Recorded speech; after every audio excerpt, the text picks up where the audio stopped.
97.3 ESPN presents The Sports Bash with Mike Gill. It's time for Football at 4 with 97.3 ESPN.com's Andrew DiCecco. Powered by InsideTheBirds.com. He's in! Touchdown! Now, live from inside the Matt Black Kia Studios, it's Football at 4. Football at 4 powered by InsideTheBirds.com. Andrew DiCecco from 97.3 ESPN. Check out his piece right now on Brandon Brooks being out for the year. The impact of that, we break it down now with Andrew DiCecco at A DiCecco NFL right now on the Sports Bash Live on 97.3 ESPN. What's going on, Andrew? Hey, Mike, good to be with you as always. Yeah, man. Under bad circumstances, obviously. I know the Eagle news had been kind of quiet, but this is not the news we wanted to pick it back up on. The news last night that Brandon Brooks will miss the entire year with this Achilles injury. And number one, let's just talk about the impact of his loss on this offensive line. Brandon Brooks is one of the players the Eagles could least afford to lose when you look at what he brings from a leadership perspective and an on-field impact. You don't have a ton of depth behind him, but let's look at what he brings to the offensive line. He's pretty much been the glue and arguably one of the best free agent signings that the Eagles have had in the past decade. And when you look at his production on the field, you know, a guy that returned from an Achilles injury in 8 months and went on to start all 16 games last season and make his third Pro Bowl. And you're looking at a player who not only is he the best guard in football, and I don't know how much stock you put into Pro Football Focus, but Pro Football Focus had him rated as the best offensive lineman in 2019 and gave him a 92.9 overall grade. So when you're losing Brandon Brooks, that's a key component on the offense, not just on the offensive line. All right, so what are some of the options in-house? I know they did draft Driscoll in the 4th round. Matt Pryor is around. How do you kind of handicap the in-house candidates to replace him? Okay, so the first guy up that's going to go into training camp with the right guard at the right guard position is going to be Matt Pryor. And Matt Pryor, you got to see him in the NFC wildcard game. And he did fairly well, you know, in place of Brandon Brooks. He's one of the bigger guards that you'll see in the NFL. He's 6'7", 330 pounds. He doesn't have a ton of experience. I think he's played at less than 100 snaps in his NFL career. This is going to be his 3rd season. But, you know, he's a flexible athlete. He's very powerful.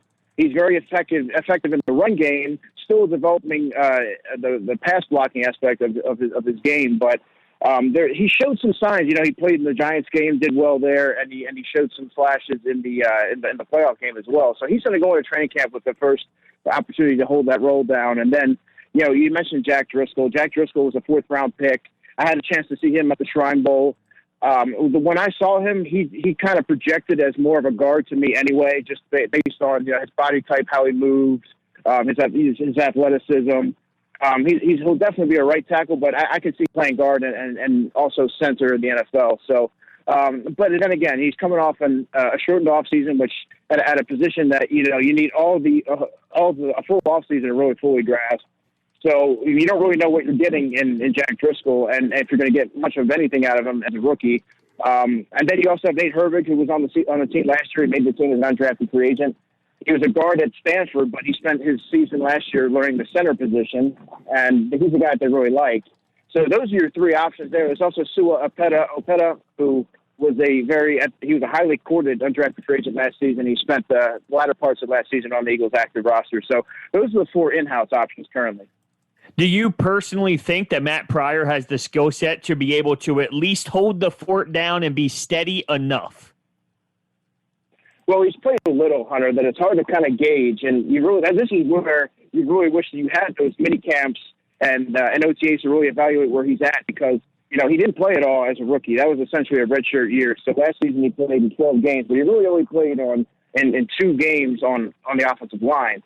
And, you know, he showed some flashes of a player that, you know, that has some potential to be a starting caliber player in the NFL. But then there's also, did you see enough to really say that you're going to go into training camp and not really, and kind of just hand him the role and let him run with it without bringing in someone to challenge him. I don't know that you've seen enough from him yet to kind of be able to make an accurate assessment. How about any free agents outside the organization not named Jason Peters? I'm sure we will get to that, but Kyle Long is a name that's kind of going around. Maybe he comes out of retirement. Any players out there in the free agency world? Yeah, so there's two. Ronald Leary, who spent some time with the Denver Broncos. He started 12 games for them last season. He's very familiar. Actually, Rich Scangarello, he spent some time with Rich Scangarello, so he's got some familiarity there. But he did sustain a head injury, and he was forced to miss the last 4 games of last season. So there's probably a reason why he's sitting out there right now in free agency. And then you look at Larry Warford, the guard. He's a 3-time Pro Bowler. He's 29 years old. He made the Pro Bowl last season with the Saints. He's more of a run blocker, an interior mauler, more so than a fluid mover, lateral guard that can really impact the passing game. But he's another option. He's probably the best option out there, outside of Jason Peters. So let's get to the Peters stuff here, because obviously his name comes up a lot, but let's keep in mind he's never played guard, let alone right guard, which means he'd be moving from left tackle to right guard. Now, he has suggested that he would volunteer to play right guard in the past. So does Peters make the most sense in this situation? Yeah, to go off your first point, he did express a willingness to, transition inside the guard to prolong his career. And, given the kind of unprecedented offseason, I think you want a guy like Jason Peters over a lot of the free agent options that are out there, because you have so little time to acclimate somebody into your system that it just makes sense bringing in a veteran who's going to be a Hall of Famer. And, he has many years with working with Jeff Stoutland, so there's a lot of familiarity there. So it makes sense to me to bring him in and have him be that right guard versus, making Isaac Seumalo the right guard. So you're moving two guys out of place. I think it makes more sense to kind of slide Jason Peters in there. He's a pro. He's the caliber of play you're going to get from him. And he's ready to play, and he's going to play at a high level. Yeah, I mean, I guess that's another question. Okay, so you bring him in. Do you put him at right guard? Do you move him to left guard and then shift Seumalo over to right guard? We know that Jeff Stoutland hasn't liked to move a lot of pieces around. That's why he hasn't moved Lane Johnson around in the past, because instead of moving 2 guys, he only has to move 1. So that, to me, is another interesting part of all this, is if you do bring Peters in, do you put him at right guard, or do you move him to left guard and then ask Seumalo to move? And, that's a lot of moving pieces. And then how tempting is it, if you have Peters on your team, to not use him at left tackle if he's actually on the roster? So I think that's what makes the Peters thing. There's a lot of variables there for me. Yeah, there's definitely a lot of layers to it, Mike. And really, like you were saying, when you look at what Jeff Stoutland has done historically, he doesn't like to move too many guys out of place. So it would make more sense to me, kind of from the outside looking in, to have Jason Peters come in and play the right guard versus moving, Seumalo to right guard, having Jason Peters play left guard. So you got 2 guys that are playing out of place. It kind of disrupts the rhythm and the timing from the offensive line, which is already shaken up significantly as it is. So apart from, bringing in a guy who's played right guard like a Larry Warford or like a Ronald Leary, I think, Jason Peters would be your best option. And, they have to commit to him playing the guard position and let Andre Dillard run with the left tackle position, because then you're going to have Andre Dillard's trying to focus on one position, the left tackle position. So having him move around and potentially switch the guard or anything like that, it just, it's not very conducive to, his future. How much trouble can they be in if, at this point, without signing anybody else, if one person goes down from this point? I mean, they are in some serious trouble, no? Yeah, I mean, then you're looking at, you're going from one of the top offensive lines in football to, among the worst, because your key depth player, Hunter, was, as we talked about, Matt Pryor. And Matt Pryor has less than 100 snaps in the NFL. So now he's going to be, going into training camp as your starter. Well, now let's take a look at some of the depth here. You have Nate Herbig. You have Jack Driscoll. You have Prince Tega Wanagu. You have Jordan Mailata, who he's a tackle. He's not a guard. He'll never play guard. And that's essentially what you have. You have Sua Opeta there. He's there as well. But, I mean, you have a collection of guys with very little experience. They have some upside, but they haven't played. And, you're going to have to – you could potentially have to rely on them in critical spots. Well, I know Doug Peterson said today that they're going to look in-house, but as you just mentioned, if one person goes down, who knows what they're going to be able to do? So doesn't that mean they sort of need to at least get another person in here? Yeah, I think it has to be a priority regardless, Hunter, because you don't just want to hand Matt Pryor the job. You want to have him pushed by a veteran. I would bring in, like I said, I would probably bring in Larry Warford and go into training camp with Matt Pryor with the mindset of having Matt Pryor as your right guard. And, until he proves that he can't do it, if you have to cut a veteran, or stash him for depth, that's a sign of, good development that the Eagles have had with Matt Pryor, who was a 6th-round pick in 2018. And, it would be wise to bring in a veteran to at least challenge him, just like we were saying about, other positions like corner and things like that. There's not enough training camp competitions that occur in today's NFL, and I think that the Eagles would be best served bringing in a vet. All right, let's go to Pryor, because he did play the one game. How did he play in the game against Seattle last year? He looked good to me. He looked relatively good. I mean, there are some plays he'd like to have back. I thought he moved pretty well in space. I thought he was very strong at the point of attack. I thought he anchored well. But we don't have a ton of film, a ton of games to kind of evaluate, who he is as a player. He shows some encouraging signs. I thought he'd be more of a guy that could step up and be a sling tackle. Mm-hmm. And even there were some questions about that. I've written about that for 97.3.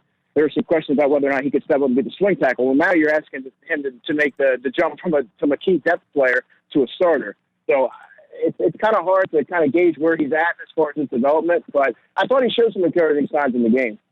Yeah, I mean, so let's ask this question then. What does this do in terms of the season? I mean, we got people that are, the season's over. I mean, there's some numbers out there. I think Zach Berman from The Athletic tweeted something that if you read those, you're probably hitting the panic button for the 2020 season. I mean, is it as simple as you lose Brandon Brooks, your season is doomed? Well, I don't think it's quite of that magnitude. It's certainly a monumental loss, as I've written about, but I think that the Eagles have found ways. You look no further than the 2017 season to kind of work around injuries. They lost Jason Peters, and I believe it was week 7, and Big B stepped in. There's been countless, and Patrick Robinson stepped up, and you on and on and on up and down the roster. You find countless examples. Now you can't just bring in any old vet. You have to bring in the right player. Howie has shown a propensity that he's been able to do that. Like you saw that with the Garrett Blunt and some of those veteran additions late in the offseason in the past. But I don't necessarily think that it's time to hit the panic button. They still have Lane Johnson. You still have Jason Kelsey, who's one of the best centers in football. They have some veterans there that are gonna hold that line together. How does this impact Carson Wentz? I mean, he's very strong rolling to the right, and we've seen it on display, specifically that dot to Miles Sanders in the back of the end zone. He always rolls to his right, and that's where he is super strong. Do you think maybe now he, thinks about that during a play that, oh, no, my right side isn't as strong? Well, I think it would be human nature for Carson for that to occur to him. Brandon Brooks isn't there, but you can't let an injury like that affect the way that you play, and you have to trust the guys that are in front of you. And he's had a few seasons to work with, let's say, a Matt Pryor, and you got to trust, he'll be in communication with Jeff Stoutland, and they're going to scheme up ways to make sure that he's protected. And I think that, you can't go into a game or a season thinking, you have to alter your approach because of an injury, because let's face it, there's injuries occur all the time. So that's going to continuously happen at various positions. So you kind of have to adjust on the fly. All right, a couple other things today of note. Doug Peterson speaking. Your take, talking to Andrew DiCecco, of course, Football at 4, powered by InsideTheBirds.com. You can read more on Brandon Brooks from Andrew at our website, 973ESPN.com. What do you make of Doug Peterson today talking about Alshon Jeffery having a kind of a role in this offense? He said he's going to be a big part of the process upon his return, and I think there's a lot of layers to this conversation. He's a big part of the offense. What does that mean when he returns? Does he just push somebody else out? What if Rieger's on the outside and playing pretty well? Are you going to move him to the inside when Jeffery comes back? I think there's a lot to kind of consider to just throw him back in, and I think a lot of our conversations have not really even counted on him at all. Yeah, and, listening to Doug Peterson, there's definitely a lot to take away from his answer there. And he answered it kind of the way that I anticipated him answering it. Alshon is going to be a part of this team. He's going to be a big part of this team. He's the only receiver with size and the ability to go up and get the football. Now, he's suffered a bunch of injuries over the past few seasons, and how much can they count him? That remains to be seen. Is he going to come back fully healthy from the Liz Frank injury? Well, we're going to have to see that. But there's definitely going to be some plays, and he's going to be an impactful player in the offense provided he's healthy. But like I said, he's one of the only guys on that roster that can go up and get the football. And now they have a lot of undersized speed options, but you want a guy that's going to play above the rim, so to speak, and make life easier for your quarterback. And especially in the red zone, he's going to come into play there. I don't necessarily think he's going to press anybody out of the lineup. I expect to see a rotation of players shuffling in and out based on personnel. Well, the way I think of it is, if Matt Pryor does well and Brandon Brooks returns, he's going to get his spot eventually once he returns. Brandon Brooks will get it back. If J.J. Arcega-Whiteside does well, do you think Alshon Jeffery just gets that spot again when he returns?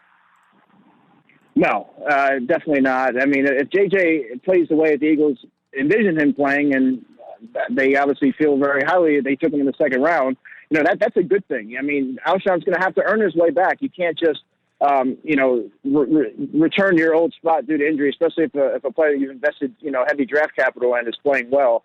He's going to have to earn his reps back. And, maybe he becomes a player that's a red zone specialist, or maybe there's certain packages for him. But, if JJ's playing well, he's not going to come off the field for Alshon just because Alshon returns healthy. Andrew, he mentioned the hardest thing we're dealing with our younger players is not having the grass time. He's mentioned grass time a few times, but he says right now Jalen Reagor is going to come in and he's going to learn one position. So that kind of adds to this conversation, because if he's going to learn one position, that's kind of interesting. If he's learning the same position, which we would assume, right, he's going to play opposite to would you anticipate that he plays opposite to Deshaun Jackson, which would also be the same position that Alshon Jeffery would play? Yeah, I mean, and when you look at the off season, especially for rookies, you don't want to overburden them with learning a bunch of different positions. You saw how that impacted J.J. Arcega-Whiteside. When he was learning under Carson Walsh, he would go into game weeks and not really know what he was doing. He went as far to admit that on a podcast. And when you're a rookie, you want to master one position before being tasked with doing a myriad of different things on offense. So I think that Jalen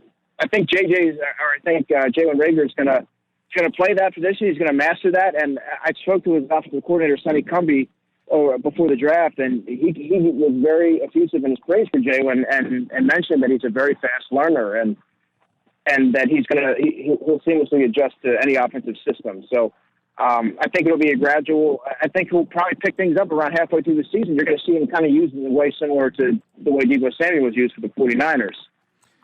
That's an interesting, I think that whole situation is interesting because, they're saying, he can learn from Deshaun Jackson and, kind of be in that role. So did they use him as a backup to Deshaun? Do they use him on the field with Deshaun? Do they, if they're not going to cross-train him, which is what they did with J.J. Arcega-Whiteside last year, which gave him a lot of problems, does he not learn the slot plays? Does that mean he's not able to be utilized in the slot? I think there's a lot of layers to a lot of this now with Alshon Jeffery being kind of thrown back into the mix. It really involved Jalen Reagor.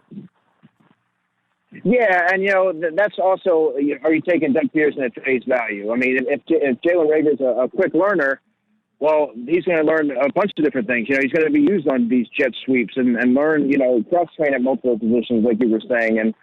And he played a bunch of positions in college as well. He's a versatile player, and that's what they drafted him to be. So I think they would be criminally, undervaluing his skill set by, pigeonholing him into one position. And I do think that you're going to see him do line up in various formations and do some different things on offense, because that's why they drafted him in the first round, because of that skill set, because of his explosive traits. And I think that that's going to shine through early in the season. Now, I don't think he didn't show his hand. Andrew DiCecco, Football 4 with us here, powered by InsideTheBirds.com. he didn't play his hand on Jalen Hurts, but he did kind of speak glowingly about his ability to recall the plays and recite them, and that Press Taylor has kind of put him in huddle situations where he has kind of reverberated the plays back to him. So it's obviously showing that they feel very they feel very good about what Hurts is able to do in terms of retaining information. But I don't think it's really, unless you read it differently than I do, it hasn't given us a glimpse of how they plan on using Hurts. No, I think that's the great mystery, right? You know, everybody wants to know, is trying to configure how they're going to work this guy into the offense. And one of the things that one of his best traits going into the draft is that he does have that astute football IQ. He is a fast learner and retains information extremely well. You factor that in on top of being an explosive athlete. They're going to use the guy. They drafted him in the second round, but as we went over all the different offensive weapons that the Eagles have, you know, how many plays are you going to be able to realistically fit him in on every week? You know, you got guys like Boston Scott and Dallas Goedert that are you know, depth players that need the football as well. You have Greg Ward and those guys. So how many plays can you really dedicate each week to Jalen Hurts? I think there'll certainly be some red zone packages in there, and I think they're going to take advantage of his athleticism and ability to. He has a nose for the end zone. I think they're going to fully utilize that. All right. Before we let you roll, I want to get your opinion because this is something we talked a lot about yesterday. The Zeke Elliott, you know, he comes down with coronavirus. Several Cowboy players, Texan players. Do you now feel that a player of Elliott's magnitude and hearing that several players came down with this coronavirus, are you less optimistic that the NFL starts on time? Well, you know, we're kind of all going through this together. This is unprecedented, and every day we seem to be gaining new information. And last week, you and I, when we were talking, we were very optimistic. You know, we heard some very encouraging things. But now, you know, it's kind of clouded a little bit with some of the recent things that have popped up. You look at Ezekiel, you look at some of the Texans players. You also look at what happened with the University of Houston when they tried to conduct some practices and the players came down with the virus.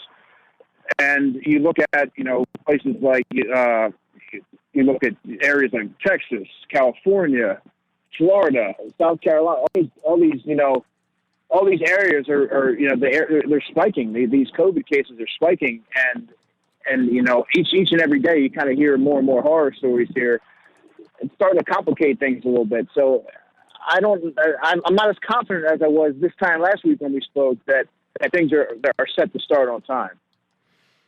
All right. As you said, we're learning new things every day. We'll continue to keep an eye on it. Football at 4 will be on it, powered by InsideTheBirds.com. He's Andrew DiCecco. For more from Andrew, check out 97.3 ESPN.com. He's got a piece up right now on Brandon Brooks, and you can read that and more at 97.3 ESPN.com, at DiCecco NFL on Twitter. Thanks, pal.